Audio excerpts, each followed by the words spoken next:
I discovered my promotion denial while reviewing my employment contract on a Saturday morning, realizing HR's budget excuse contradicted a critical royalty clause I negotiated 3 years ago.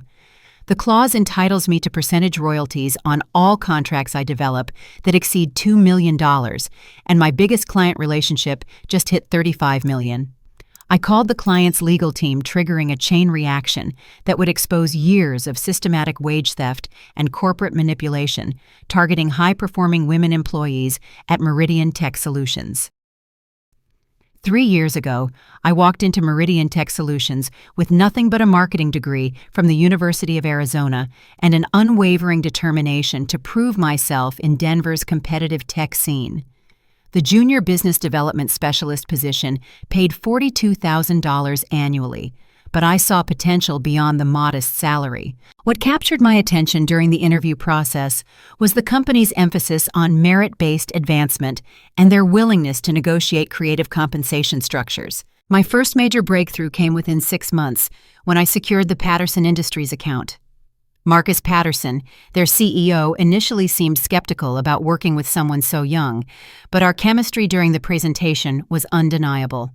I proposed a comprehensive payroll software solution that addressed their unique multi-state compliance challenges, something their previous vendors had failed to understand. The initial contract was worth $800,000 annually, modest by industry standards, but representing significant growth for a company of Meridian's size. Sarah Chen, our Senior Vice President of Strategic Partnerships, became my unofficial mentor during those early months. She possessed an incredible ability to navigate corporate politics while maintaining her integrity, something I admired and tried to emulate. Sarah taught me the importance of documenting everything, building relationships across departments, and understanding the fine print of every agreement I signed. Her guidance proved invaluable when I negotiated my employment contract renewal after my first year. The royalty clause was Sarah's suggestion. She pointed out that my male colleagues, particularly Brad Stevens in the adjacent cubicle, had received equity packages worth potentially hundreds of thousands of dollars. My consistent performance merited similar consideration, but the company preferred offering royalty percentages on contracts I personally developed and maintained. The agreement seemed fair once any client relationship I managed exceeded $2 million in annual revenue. I would receive 2% of all subsequent payments as royalty compensation. Patterson Industries evolved rapidly under my guidance. What started as payroll software expanded into comprehensive enterprise solutions, including inventory management, customer relationship tools, and advanced analytics platforms. Marcus often credited my innovative approach with transforming their operational efficiency, leading to their aggressive expansion across the Western United States. Our professional relationship deepened into genuine mutual respect, with Marcus frequently praising my insights during industry conferences. The office environment at Meridian felt supportive initially. Janet Morrison, our HR director, seemed genuinely invested in employee development, organizing quarterly reviews that focused on growth opportunities rather than just performance metrics. Richard Blackwell, the CEO, maintained an open-door policy and regularly acknowledged outstanding contributions during company meetings. Brad Stevens, despite his obvious envy of my client successes, remained professionally cordial. Everything changed subtly over the past year. Sarah's departure 6 months ago marked the beginning of a shift in company culture. Her official reason for leaving was a better opportunity elsewhere, but something about her hurried goodbye felt incomplete. She cleaned out her desk over a weekend, leaving behind only a brief note thanking everyone for their collaboration. Several colleagues mentioned how unusual it seemed for someone of her stature to leave without a proper farewell celebration. Patterson Industries' revenue contribution grew exponentially during my second and third years. Their annual payments jumped from the initial $800,000 to nearly $12 million by last year, then skyrocketed to $35.7 million over the past 18 months. Each milestone filled me with pride, knowing my relationship-building skills and strategic recommendations drove this incredible growth.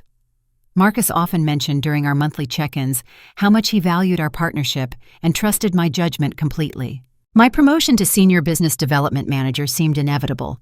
The position had been discussed for months with Janet, assuring me that paperwork was being processed and budget approvals were moving through the appropriate channels.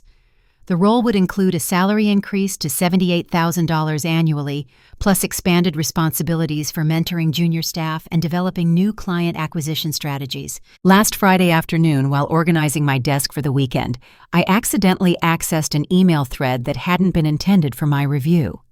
The subject line read, "Patterson Situation Management," with participants including Janet Morrison and Richard Blackwell. My heart raced as I read their discussion about containment protocols for high-earning female associates and strategies for managing the Patterson relationship without triggering unnecessary compensation discussions. The emails revealed a calculated plan to suppress my promotion specifically to avoid activating the royalty clause in my contract.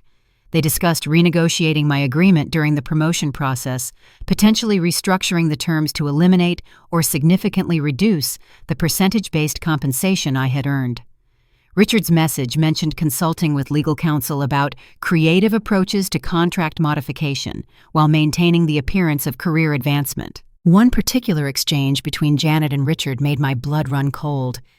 Janet wrote about the need to be careful with high-performing female employees who might have unrealistic compensation expectations.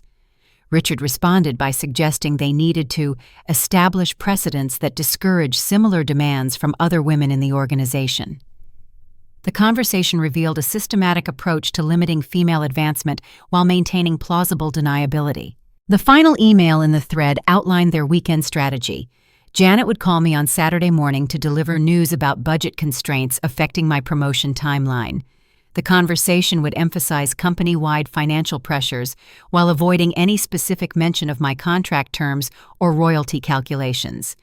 Richard stressed the importance of keeping me engaged and hopeful while buying time to restructure my agreement without legal complications. Reading those emails felt like discovering a betrayal by people I had trusted completely. 3 years of dedication, exceptional performance, and company loyalty suddenly seemed meaningless in the face of their calculated manipulation. The promotion I had earned through merit was being withheld, not due to budget constraints, but because honoring my contract would cost them more than they wanted to pay. Sleep came fitfully Friday night as I processed the implications of what I had discovered. The royalty payments they were avoiding would amount to hundreds of thousands of dollars annually. Money I had legitimately earned through my successful client management. More troubling was the realization that other women might be facing similar treatment, their achievements diminished by the same systematic discrimination I was experiencing. Saturday morning arrived with Janet's phone call, exactly as her emails had predicted. Janet's voice carried false sympathy when she called at 9:15 on Saturday morning. I let the phone ring twice while activating the recording app Sarah had recommended months ago, a precaution that now seemed prophetic. Janet's opening words followed her email script almost verbatim, expressing disappointment about my promotion being delayed due to unexpected budget reallocations. "Tara, I know how much you were looking forward to this advancement opportunity." Janet began, her tone carefully modulated to convey regret. Unfortunately, the executive team had to make some difficult decisions about our fourth quarter spending priorities. Your promotion is definitely still on track, but we need to push the timeline into next year when our financial picture becomes clearer. Armed with knowledge of their true intentions, I listened to her elaborate justification with growing anger. She mentioned company-wide belt-tightening measures, delayed equipment purchases, and reduced training budgets, all designed to make my situation seem like part of broader economic necessity rather than targeted discrimination. Her performance was convincing enough that, without the email evidence, I might have accepted her explanation reluctantly. "I understand budget constraints can affect planning," I responded carefully. "But could you help me understand how my promotion specifically impacts the company's financial position? My performance metrics have consistently exceeded expectations, and the Patterson account alone has generated record revenue this year." Janet's pause lasted several seconds longer than natural conversation would warrant. When she resumed speaking, her voice carried a slight tension that confirmed my suspicions. "Well, promotions involve salary adjustments and expanded benefit packages that need to fit within departmental allocations. Your situation is complicated by some administrative factors that require additional review." While she spoke, I pulled up Meridian's quarterly financial reports on my laptop. The third quarter numbers showed record profits of $4.8 million, a 37% increase over the previous year. Their cash reserves had grown to $12.2 million, hardly indicating a company struggling with budget constraints. Patterson Industries alone had contributed nearly $9 million during the third quarter, representing almost 26% of our total revenue.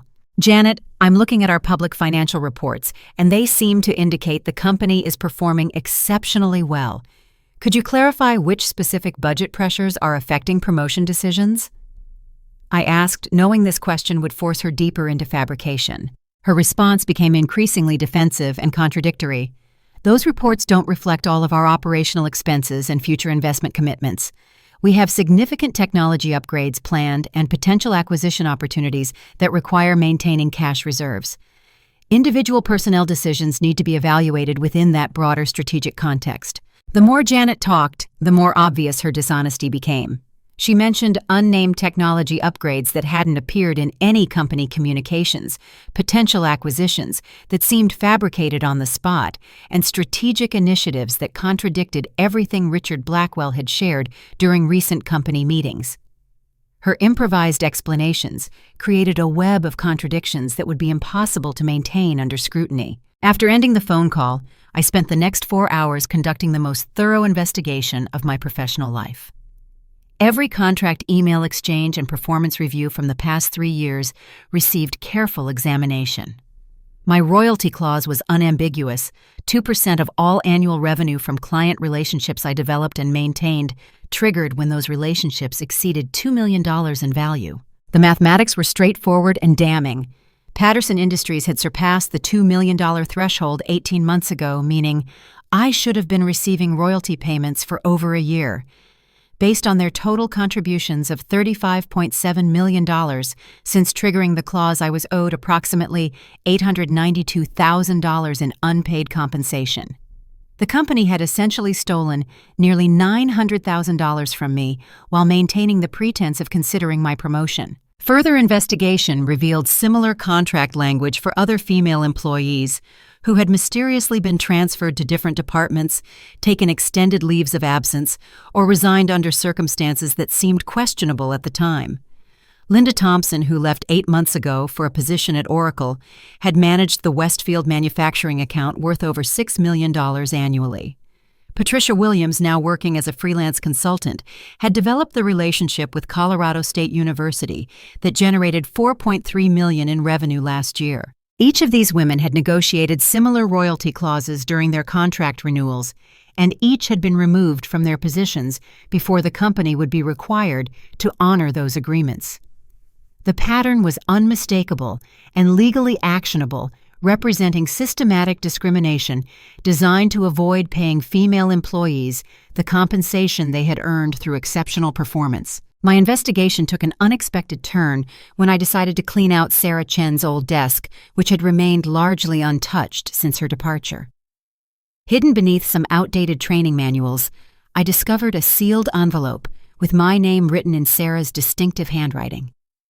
Inside was a brief note and a USB drive containing what she described as insurance documentation for situations exactly like the one I was facing. Sarah's note was both warning and roadmap. Tara, if you're reading this, they've probably started the process we discussed.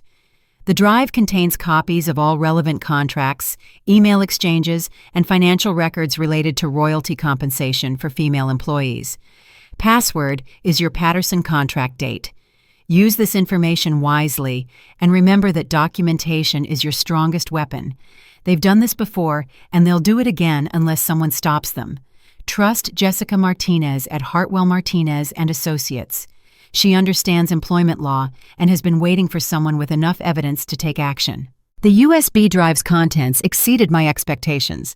Sarah had meticulously documented 3 years of systematic discrimination against high-performing female employees.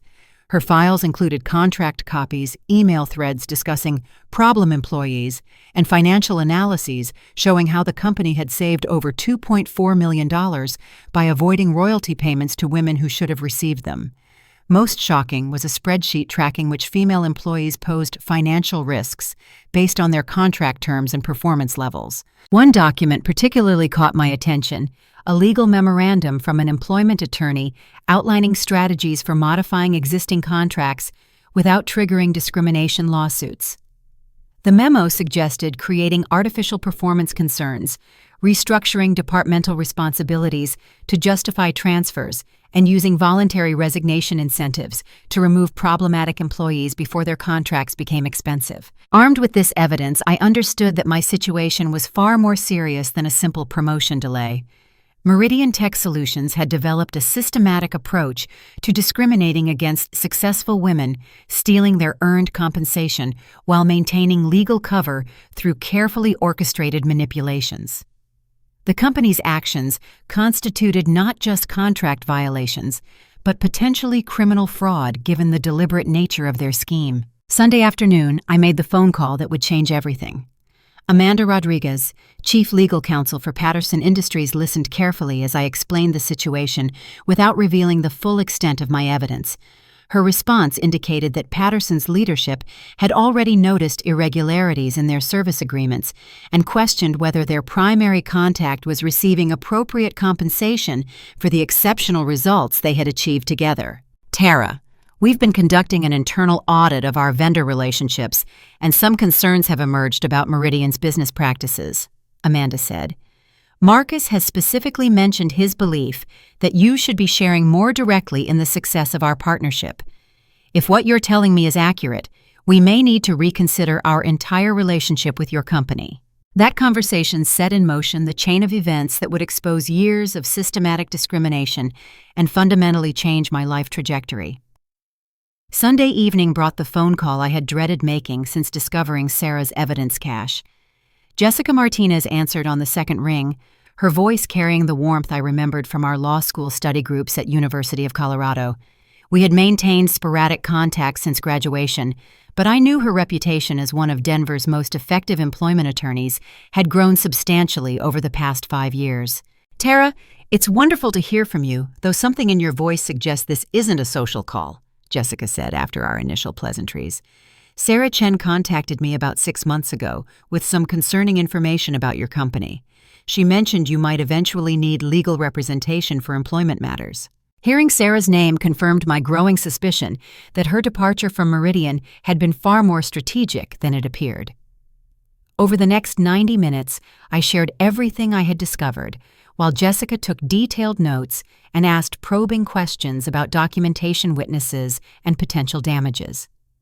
Her expertise in employment law helped me understand the full scope of what we were confronting. What you're describing constitutes systematic gender discrimination under both Colorado state law and federal employment regulations, Jessica explained. The contract violations alone represent substantial damages, but the broader pattern suggests violations of the Equal Pay Act and Title VII of the Civil Rights Act.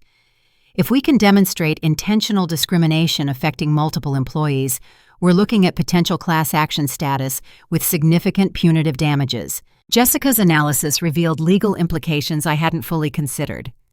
Beyond my personal contract violations, Meridian's systematic approach to suppressing female compensation could trigger federal investigations, regulatory penalties, and criminal charges if prosecutors determined the fraud was sufficiently extensive. The company's publicly traded status added securities law complications if their discriminatory practices had materially affected their financial reporting. Monday morning required careful balance between normal work responsibilities and building our legal case. Jessica had recommended documenting everything while avoiding any actions that might alert the company to our investigation. I maintained my usual professional demeanor while systematically copying relevant files and communications that could support our eventual lawsuit. The first breakthrough came from reconnecting with Linda Thompson, now thriving in her senior position at Oracle's Denver office. Our lunch meeting at a downtown restaurant revealed that her departure from Meridian had been far from voluntary. Linda shared how Janet Morrison had gradually increased her workload while reducing her administrative support, making success increasingly difficult, despite her exceptional client relationships. They never directly said my performance was inadequate. Linda explained over salads neither of us touched. Instead, they created impossible situations and then expressed disappointment when I couldn't meet unrealistic expectations. The final straw was when they insisted I travel to client sites 40% more frequently, while refusing to approve additional travel budget. When I pushed back, Janet suggested that perhaps I wasn't committed enough to my role. Linda's experience followed a pattern Sarah's documentation had identified, creating artificial performance concerns to justify removing successful women before their contracts became expensive. Linda's resignation had saved Meridian approximately $340,000 in annual royalty payments she should have been receiving from the Westfield manufacturing account. Patricia Williams, the freelance consultant who had managed the Colorado State University relationship, shared similar experiences during our Tuesday evening phone call. Her story included even more explicit evidence of discriminatory treatment, including recorded conversations where Richard Blackwell had questioned whether female employees possessed the strategic thinking capabilities necessary for managing large client relationships. Richard actually told me during my final review that women tend to focus too much on relationship maintenance rather than business development, Patricia recalled. He suggested that my approach worked well for smaller accounts, but might not scale effectively for major partnerships. 3 months later, they assigned the Colorado State contract to Brad Stevens, who promptly lost $2 million in annual revenue because he couldn't understand their operational requirements. By Wednesday evening, Jessica had compiled evidence of systematic discrimination affecting 12 female employees over 4 years with total unpaid compensation exceeding $3.2 million. The pattern was consistent and legally compelling. High-performing women would negotiate royalty clauses, exceed performance expectations, then face artificial obstacles designed to force their departure before expensive contract obligations activated. The investigation took an unexpected turn when Amanda Rodriguez called with disturbing news about Patterson Industries' internal audit findings. Their accounting team had identified discrepancies in Meridian's billing practices that suggested client payments were being diverted from their intended purposes. The audit revealed that funds designated for performance-based compensation weren't reaching the employees who had earned them. Our audit indicates that Meridian has been receiving payments specifically earmarked for employee royalties and bonuses, but those funds don't appear in their compensation reports, Amanda explained. Marcus is particularly concerned because he specifically requested that Patterson's payments include provisions for recognizing your exceptional contributions to our partnership's success. This revelation added a crucial dimension to our legal strategy. Patterson Industries had been unknowingly funding my royalty payments for over 18 months, but Meridian had been diverting those funds for other purposes instead of honoring their contractual obligations. The practice constituted fraud against both the client and the employee, potentially triggering criminal prosecution rather than just civil litigation. Jessica's excitement was palpable when I shared Amanda's findings. Client-funded compensation diversion is a federal crime under wire fraud statutes, she said.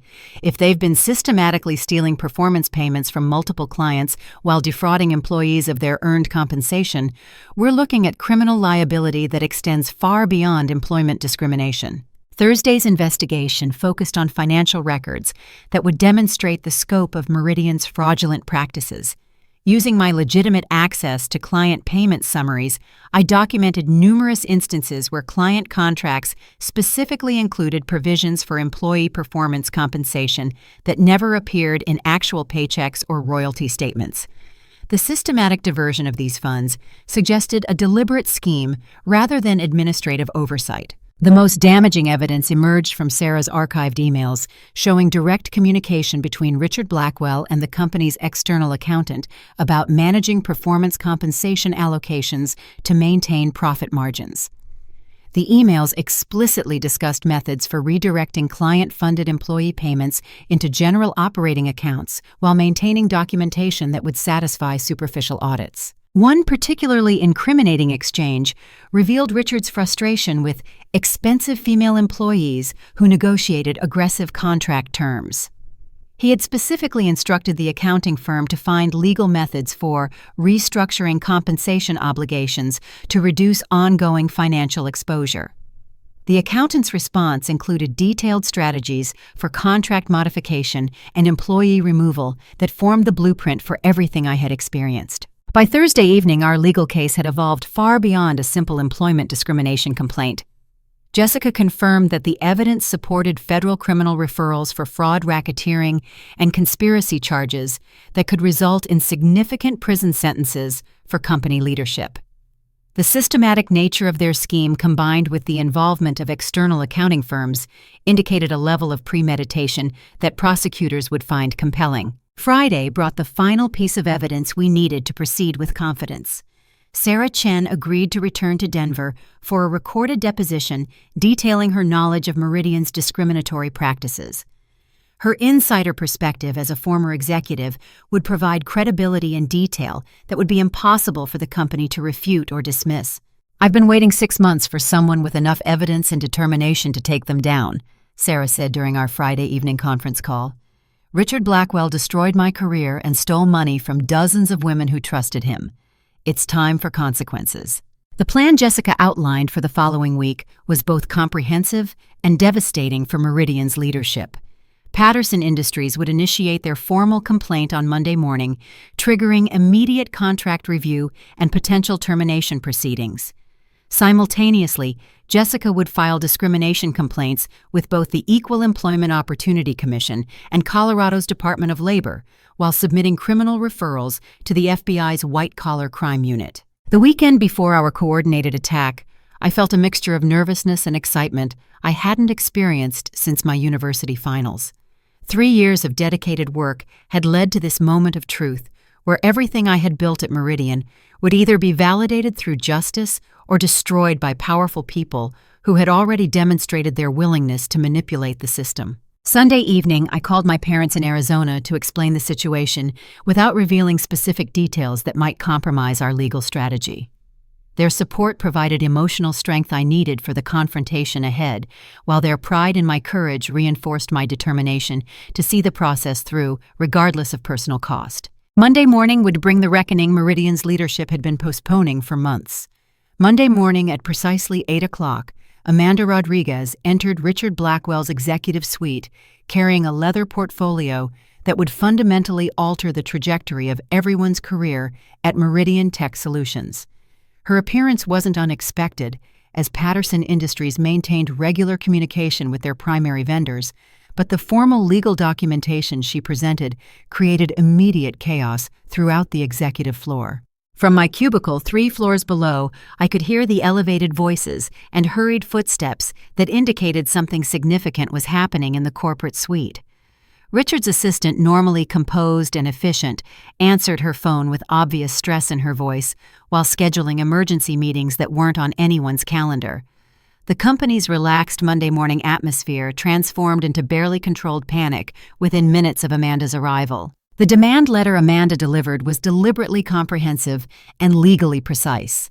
Jessica had crafted language that left no room for misinterpretation, while establishing clear deadlines for compliance that would force immediate action rather than prolonged negotiation.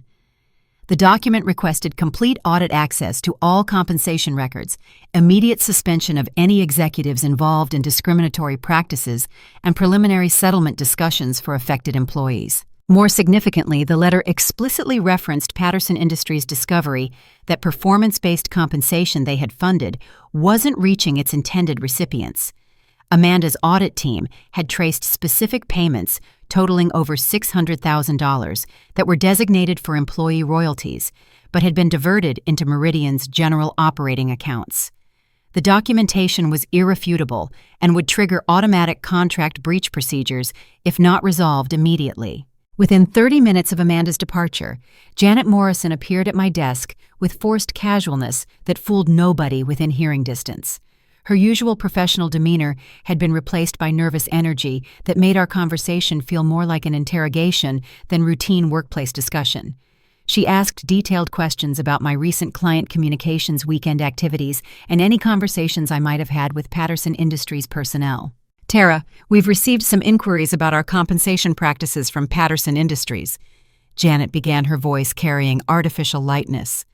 "I wanted to make sure you're aware that any client communications should be coordinated through appropriate channels. Sometimes external auditors ask employees direct questions that might seem routine, but could create complications for ongoing business relationships. Her transparent attempt to control my communications with Patterson Industries confirmed that my actions had achieved their intended effect. Janet's obvious anxiety indicated that Amanda's demand letter had struck precisely the nerve we had targeted, forcing the company's leadership to confront legal consequences they had been avoiding through manipulation and delay tactics. Brad Stevens, my cubicle neighbor who had always resented my client's successes, made several awkward attempts throughout the morning to probe my knowledge of Patterson Industries' concerns. His questions revealed that executive management had tasked him with gathering intelligence about my potential involvement in their current legal difficulties. His obvious discomfort with this assignment suggested that even company loyalists were beginning to question the leadership's integrity. The real confirmation of our strategy's effectiveness came during Richard Blackwell's emergency all-hands meeting at 11:30. His attempt to project confidence while addressing routine audit procedures from major clients was undermined by his visible nervousness and carefully scripted responses to employee questions. When someone asked whether the audits would affect individual compensation reviews, Richard's non-answer revealed that he understood the serious legal implications of their current situation. "We're confident that our compensation practices meet all industry standards and legal requirements," Richard said, his voice lacking its usual authoritative tone. "These audits are standard procedures that successful companies regularly undergo. We'll cooperate fully with any legitimate inquiries while protecting our proprietary business information and employee privacy." His emphasis on legitimate inquiries suggested that legal counsel had already advised him about the potential scope of Patterson Industries' investigation. The meeting's abbreviated format and Richard's refusal to take detailed questions indicated that the company was operating in crisis management mode rather than conducting routine business operations. Lunchtime brought a personal phone call from Marcus Patterson that I took in the building's parking garage to ensure privacy. His direct communication violated the protocols Janet had tried to establish that morning, but his message was too important to delay through official channels. Marcus expressed growing concerns about Meridian's business practices and his personal commitment to ensuring that employees who contributed to Patterson's success were properly compensated. "Tara, our audit has revealed some troubling discrepancies in how Meridian handles performance-based compensation," Marcus said. "We've been specifically funding provisions that were supposed to recognize your exceptional contributions to our partnership. If that money isn't reaching you, we need to understand where it's going and why our explicit instructions aren't being followed." Marcus's call provided additional evidence that would strengthen our legal position while demonstrating that Patterson Industries was prepared to terminate their relationship with Meridian if the compensation issues weren't resolved satisfactorily. His willingness to support my position publicly would provide crucial credibility when our case proceeded to formal litigation or regulatory investigation. The afternoon brought escalating signs of corporate desperation as Richard Blackwell attempted to schedule an immediate meeting with me. His request, transmitted through Janet Morrison, included assurances that the discussion would focus on exciting advancement opportunities and addressing any concerns about compensation or career development. The timing immediately following Amanda's demand letter made his motivations transparently obvious. I agreed to the meeting while ensuring that Jessica Martinez was aware of the discussion's timing and general agenda.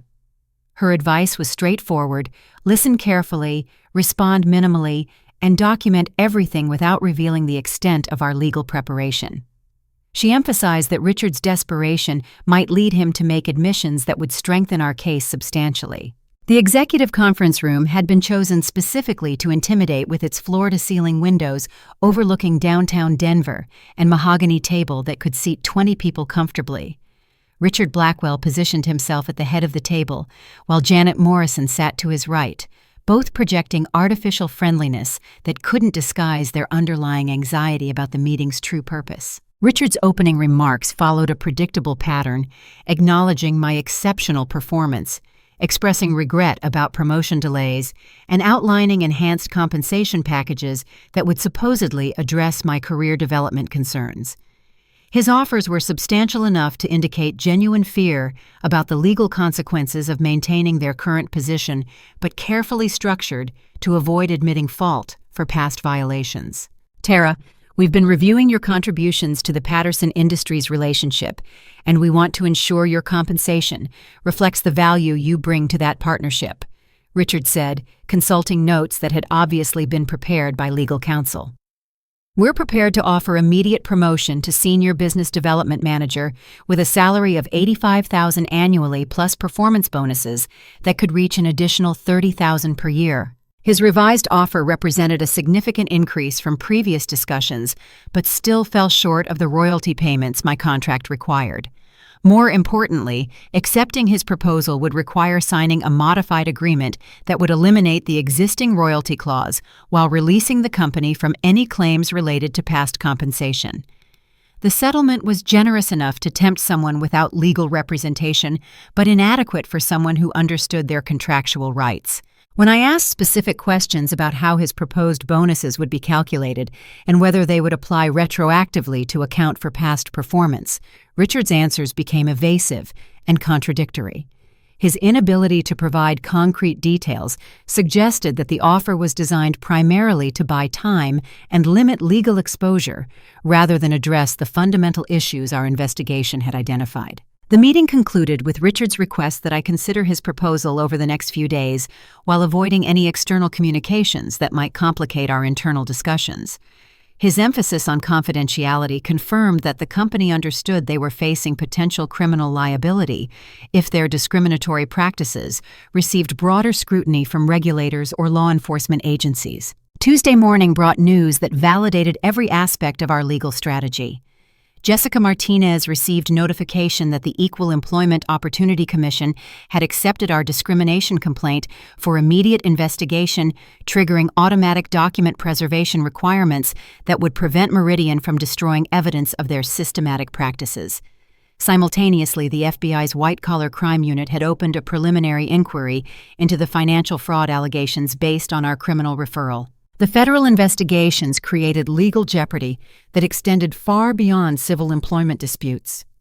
Richard Blackwell and Janet Morrison now faced potential criminal prosecution for conspiracy fraud and racketeering charges that carried substantial prison sentences. Their previous confidence in manipulating the legal system would be tested against federal prosecutors who specialized in corporate crime cases. Wednesday's development exceeded our most optimistic expectations when 3 additional Patterson Industries vendors contacted Jessica Martinez with similar concerns about Meridian's handling of performance-based compensation. The pattern of client-funded employee payments being diverted for unauthorized purposes had apparently extended beyond our specific situation to affect relationships worth tens of millions of dollars annually. By Thursday evening, our individual employment dispute had evolved into a federal criminal investigation with multiple corporate victims and dozens of affected employees. The scope of Meridian's fraudulent practices had grown far beyond what any of us had initially suspected, creating legal consequences that would reshape the company's future, regardless of how aggressively they attempted to defend their actions. Friday morning would bring the final confrontation that had been building since I discovered Sarah Chen's evidence cache. Wednesday morning at 7:45, I watched through the lobby's floor-to-ceiling windows as 3 black SUVs with government license plates pulled into Meridian Tech Solutions executive parking spaces. The FBI's Financial Crimes Unit had arrived with search warrants covering all computer systems, financial records, and personnel files related to our discrimination and fraud allegations. Their presence transformed our corporate headquarters into a crime scene within minutes. Federal agents wearing distinctive windbreakers moved through the building with professional efficiency that left no room for obstruction or delay. Richard Blackwell's executive suite was sealed immediately, while forensic accountants began their systematic examination of financial records that would reveal the full scope of the company's fraudulent practices. The contrast between the agents' calm professionalism and the panic spreading throughout our workforce was striking and surreal. From my cubicle, I could observe employees gathering in small groups throughout the open office space, whispering speculation about the federal investigation while trying to maintain normal work routines. Brad Stevens, normally confident and dismissive of others' concerns, appeared genuinely frightened as he watched agents carrying boxes of evidence from the accounting department. His usual smugness had been replaced by nervous energy that suggested he understood the serious implications of the unfolding investigation. Janet Morrison's attempt to conduct business as usual collapsed completely when 2 federal agents escorted her from the Human Resources Department for questioning. Her professional composure dissolved as she realized that her participation in systematic discrimination had created personal legal jeopardy extending far beyond employment violations. The sight of Janet being led away in handcuffs sent shockwaves through employees who had trusted her guidance and authority. The morning's most dramatic moment came when federal agents arrested Richard Blackwell in the executive boardroom during an emergency meeting with the company's board of directors. Through the conference room's glass walls, I could see his shocked expression as agents read him his rights while board members sat in stunned silence. The criminal charges included conspiracy to commit fraud violation of federal employment laws and racketeering related to the systematic theft of employee compensation. News of Richard's arrest spread through the building within minutes, creating an atmosphere of disbelief and confusion among employees who had respected his leadership. The criminal charges validated everything our investigation had revealed, while demonstrating that federal prosecutors took corporate fraud seriously enough to pursue maximum penalties against executive perpetrators. Richard's downfall from respected CEO to criminal defendant happened with stunning swiftness that left everyone struggling to process the dramatic reversal. By noon, interim leadership had been established under Margaret Foster, a seasoned executive brought in from Meridian's parent company to assess the damage and implement immediate reforms. Her first company-wide communication acknowledged the federal investigation while assuring employees that their jobs were secure despite the legal chaos surrounding the company's previous management. Her calm professionalism provided stability during a day that had shattered everyone's assumptions about corporate integrity. Margaret's initial meetings with department heads revealed the extensive scope of reforms required to address systemic problems that had developed under Richard's leadership. The discrimination against female employees represented only one aspect of broader ethical failures that had infected multiple departments and business relationships. Her preliminary assessment suggested that complete cultural transformation would be necessary to restore client confidence and regulatory compliance. Thursday brought equally dramatic developments when Sarah Chen returned to Meridian as the newly appointed Vice President of Ethics and Compliance, armed with additional evidence she had been collecting since her forced departure 6 months earlier. Her inside knowledge of the company's discriminatory practices provided federal investigators with detailed documentation that would ensure successful prosecution of everyone involved in the systematic fraud scheme. Sarah's first action was implementing immediate policy changes designed to prevent future discrimination while ensuring that all affected employees received appropriate compensation for past violations. Her understanding of both the legal requirements and the practical challenges facing the company positioned her perfectly to guide the transformation process that would be necessary for institutional survival. The vindication I felt watching Sarah return in a position of authority was profound and emotionally satisfying. Her previous treatment had been unjust and professionally devastating, but her strategic patience and careful documentation had positioned her to lead the reforms that would prevent similar abuses in the future.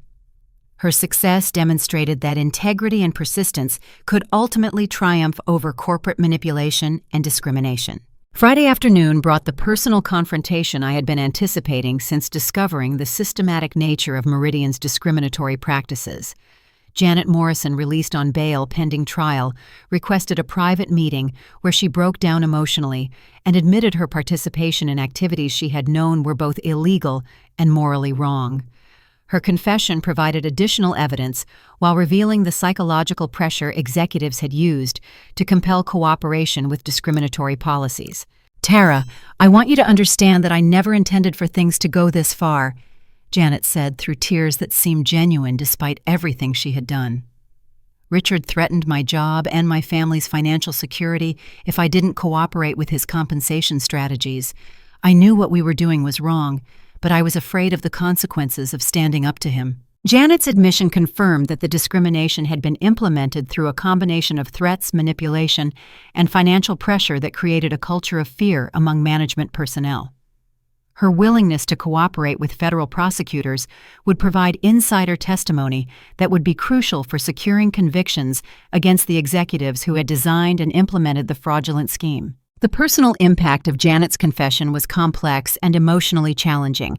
While her participation had directly harmed my career and stolen money I had earned through exceptional performance, her vulnerability and regret suggested that she had been victimized by the same system that had targeted female employees.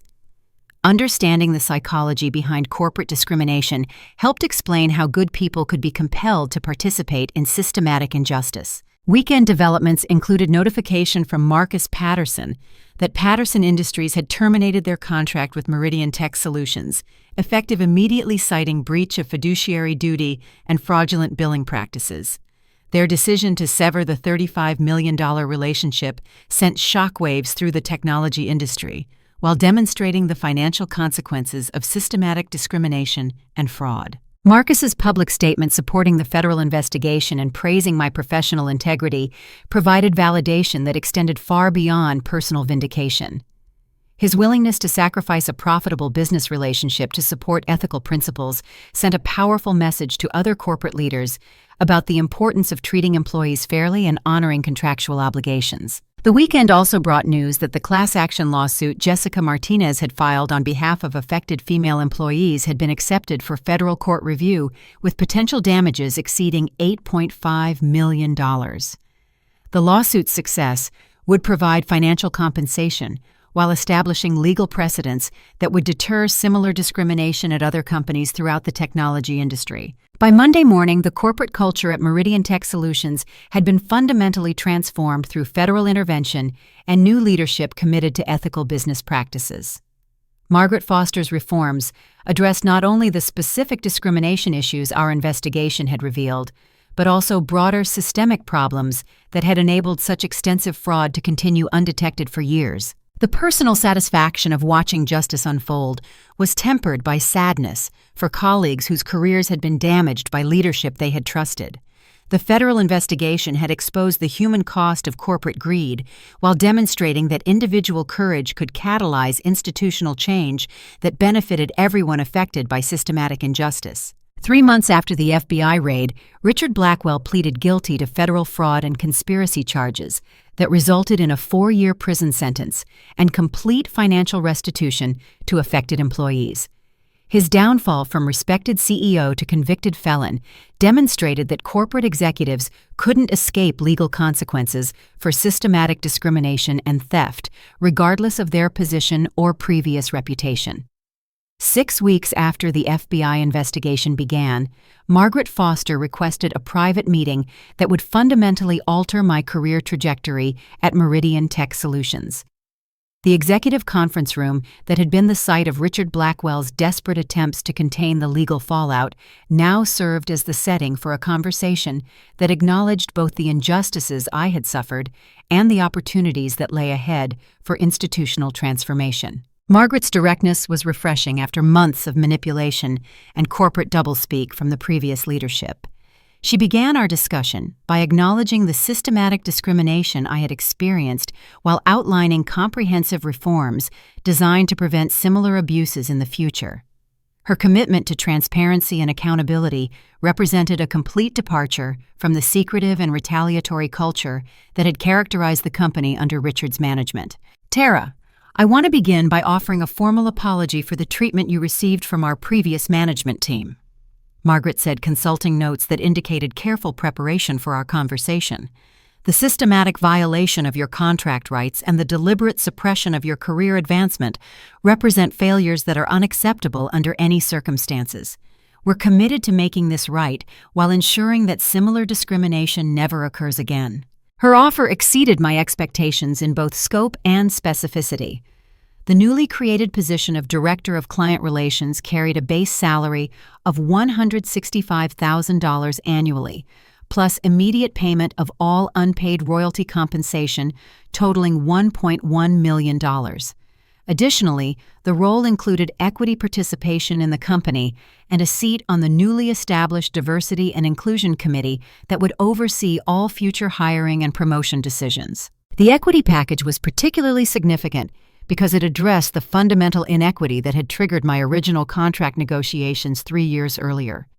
Male colleagues like Brad Stevens had received substantial equity positions as standard compensation, while female employees had been offered alternative arrangements that seemed equivalent but provided less long-term financial benefit.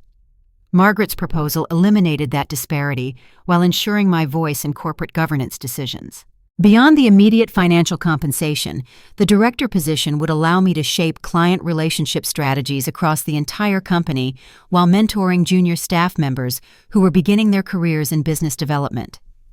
The opportunity to influence systemic practices rather than just individual client relationships represented professional growth that aligned with my long-term career aspirations. Margaret also shared preliminary results from the comprehensive audit that federal investigators and external consultants had conducted throughout the company.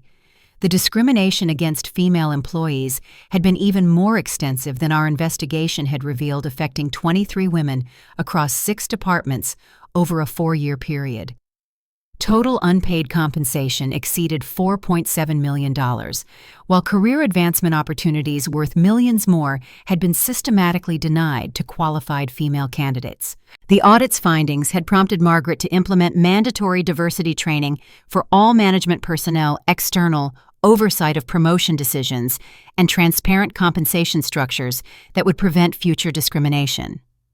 More significantly, the company had established a victim compensation fund that would provide additional support for employees whose careers had been damaged by the previous leadership's discriminatory practices. 2 months into my new role, I received an unexpected invitation to speak at the Denver Women in Technology Conference about workplace discrimination and the importance of understanding contractual rights.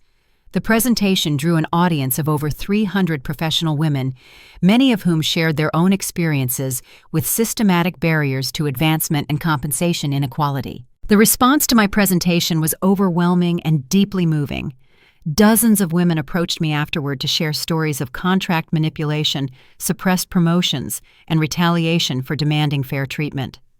Many expressed gratitude for hearing that resistance to discrimination could succeed when supported by thorough documentation and competent legal representation.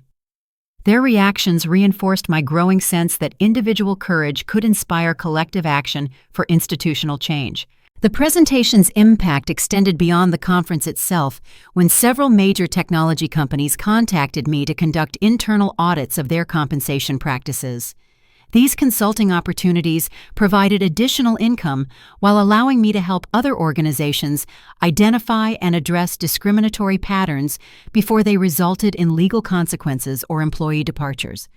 My family's reaction to the dramatic changes in my professional situation was profoundly supportive and deeply emotional. My parents, who had initially worried about my decision to challenge powerful executives, expressed pride in my courage and persistence while acknowledging that they had learned important lessons about standing up to institutional injustice. Their support provided personal validation that complemented the professional recognition I was receiving. My younger sister Emma, a recent graduate beginning her own career in marketing, asked for detailed advice about contract negotiation and workplace documentation. Our conversations about professional development helped me articulate lessons I had learned through painful experience while providing her with tools to protect herself from similar discrimination. Teaching Emma about workplace rights felt like extending the impact of my struggle beyond my immediate situation. The relationship with my fiancé David deepened significantly as he witnessed my transformation from frustrated employee to confident advocate for workplace equality. His support during the most difficult phases of the investigation had been unwavering, but seeing my professional success and community recognition enhanced his respect for my determination and integrity.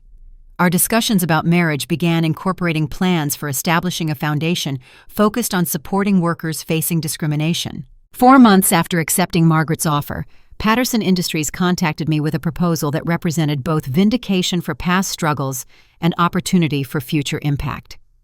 Marcus Patterson had followed the progress of Meridian's transformation while developing his own company's vendor diversity initiatives, and he believed my experience and insights could contribute significantly to Patterson Industries' ethical business practices. The position Marcus offered carried a base salary of $200,000 annually, plus equity participation that would vest over 5 years, but more importantly, it included leadership of Patterson Industries' new vendor diversity program.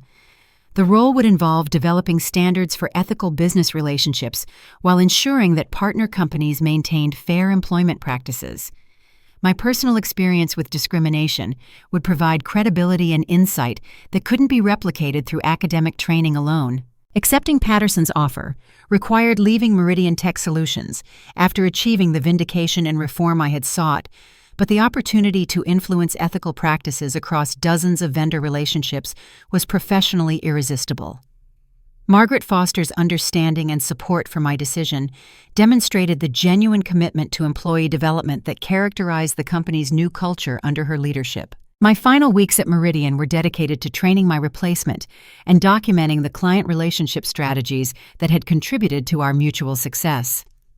The transition process allowed me to reflect on how dramatically the company culture had evolved from the toxic environment that had nearly destroyed my career to a workplace where talent and integrity were genuinely valued and rewarded.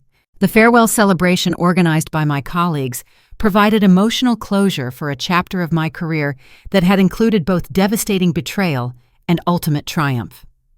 Sarah Chen's remarks about the courage required to challenge systematic injustice resonated throughout the gathering, while Margaret Foster's commitment to maintaining the reforms we had implemented together provided confidence that the changes would outlast individual personnel transitions. Starting my new position at Patterson Industries felt like stepping into a role that had been specifically designed to utilize everything I had learned through struggle and investigation.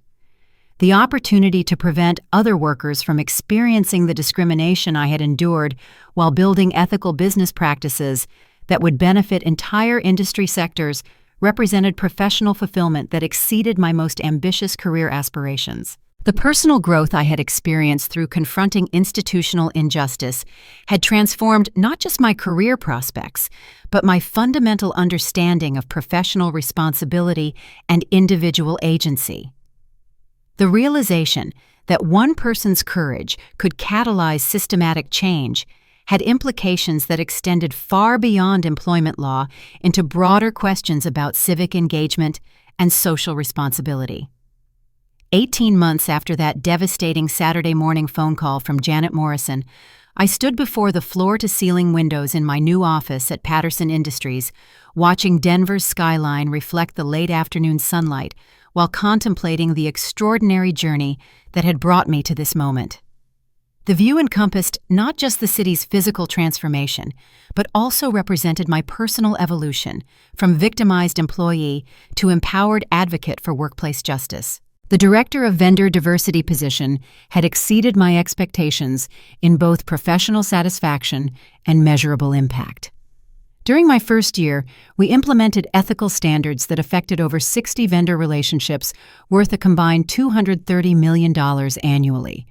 Each partner company now undergoes comprehensive audits of their employment practices, ensuring that the discrimination I experienced at Meridian Tech Solutions cannot flourish within Patterson Industries' business network. The quarterly workshops I developed on workplace rights and contract negotiation have attracted participants from across the Rocky Mountain region, with attendance growing from 32 people at the first session to over 200 at our most recent presentation. The practical advice about documentation, legal representation, and strategic advocacy has helped prevent similar discrimination cases while empowering workers to understand their contractual rights before problems develop. More personally meaningful has been the mentorship program that emerged organically from those workshops. 37 young women have participated in structured guidance sessions where we discuss career development negotiation strategies and recognition of workplace discrimination.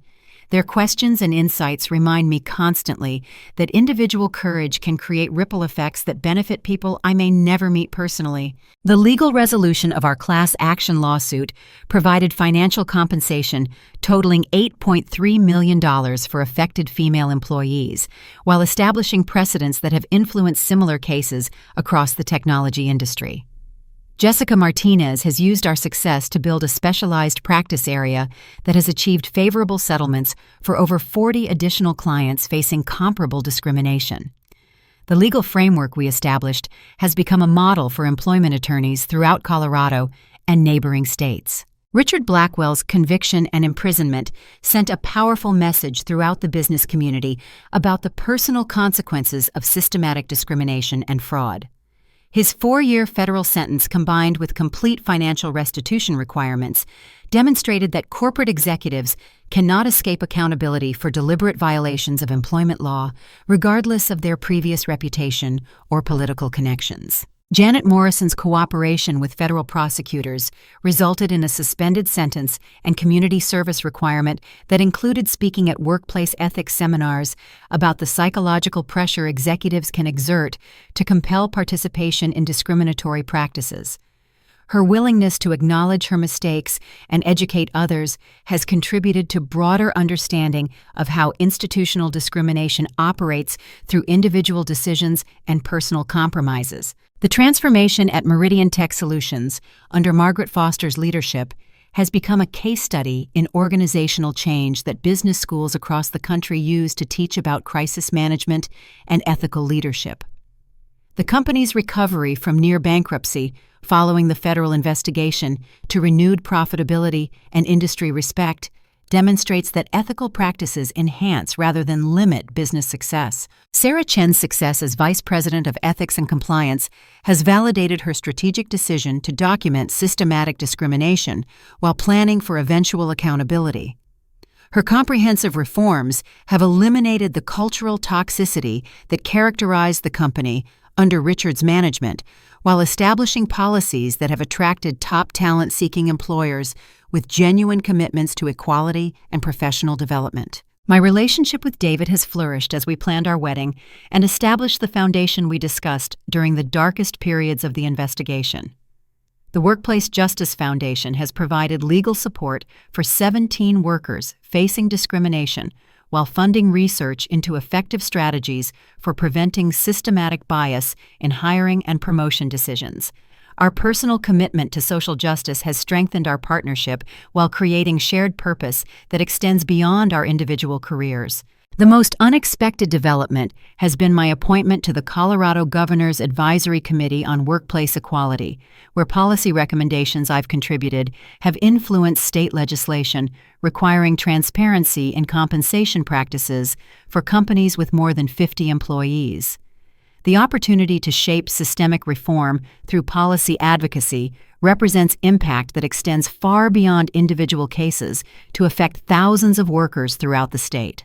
Patterson Industries' Vendor Diversity Program has received national recognition from industry associations and civil rights organizations for its comprehensive approach to ensuring ethical business relationships. The standards we developed are being adopted by other major corporations, creating a multiplier effect that extends our influence across entire industry sectors, while demonstrating that profitable business practices and social responsibility are complementary rather than competing objectives. The personal satisfaction of knowing that my struggle against injustice has created opportunities and protection for countless other workers provides meaning that transcends any financial compensation or professional recognition I have received. The realization that individual courage, when combined with strategic action and competent legal support, can catalyze institutional change has implications that extend far beyond employment law into broader questions about civic responsibility and social engagement. Reflecting on the entire experience, I understand now that the betrayal I experienced at Meridian was simultaneously devastating and transformational. The systematic discrimination that seemed designed to destroy my career ultimately revealed strengths and capabilities I hadn't fully recognized, while creating opportunities for impact that exceeded my previous ambitions. The pain of discovering institutional injustice was balanced by the satisfaction of successfully challenging that system while helping others avoid similar experiences. The lesson that emerges most clearly from this journey is that knowing your worth requires both self-advocacy and strategic action, but that individual courage can create ripple effects that benefit entire communities. The contractual rights I fought to defend were important not just for my personal financial security, but as principles that needed to be established for other workers facing similar challenges. Standing up to systematic discrimination was scary and difficult, but the alternative would have been accepting injustice while enabling its continuation. What I want other people to understand is that workplace discrimination thrives in environments where individual victims remain isolated and unsupported, but that systematic documentation and strategic legal action can expose patterns that prosecutors and regulators will address aggressively. The tools for challenging institutional injustice exist within our legal system, but they require courage, persistence, and competent representation to be used effectively. The transformation from betrayed employee to community advocate has taught me that professional setbacks can become foundations for more meaningful career paths when we respond to injustice with determination rather than despair. The discrimination that nearly destroyed my career ultimately led to opportunities for impact that align perfectly with my values and capabilities while providing financial security that exceeds anything I could have achieved through conventional advancement. Most importantly, this experience has reinforced my belief that individual integrity and collective action can triumph over institutional injustice when we refuse to accept systematic discrimination as inevitable or unchangeable. The courage to challenge powerful people and institutions is difficult but necessary, and the personal growth that results from that challenge creates capabilities and perspectives that enhance every aspect of our lives. The foundation David and I established will continue expanding its support for workers facing discrimination while funding research that helps prevent systematic bias in employment practices. Our wedding next month will celebrate not just our personal commitment, but also our shared dedication to social justice and workplace equality that emerged from the struggle that initially seemed designed to destroy rather than strengthen our relationship. Looking toward the future, I see opportunities to influence policy at the federal level while continuing the mentorship and education work that has provided such personal satisfaction. The Governor's Advisory Committee appointment may lead to national recognition and expanded opportunities for advocacy that could benefit workers throughout the country, rather than just within Colorado's borders. What happened to me at Meridian Tech Solutions was wrong and illegal, but responding to that injustice with strategic action and professional courage created opportunities for impact that have exceeded my most ambitious career aspirations. The discrimination that seemed designed to limit my potential ultimately revealed capabilities I hadn't recognized, while creating a platform for influence that extends far beyond individual success to benefit entire communities of workers seeking fairness and equality. Have you ever faced a situation where standing up for what's right seemed scary but necessary?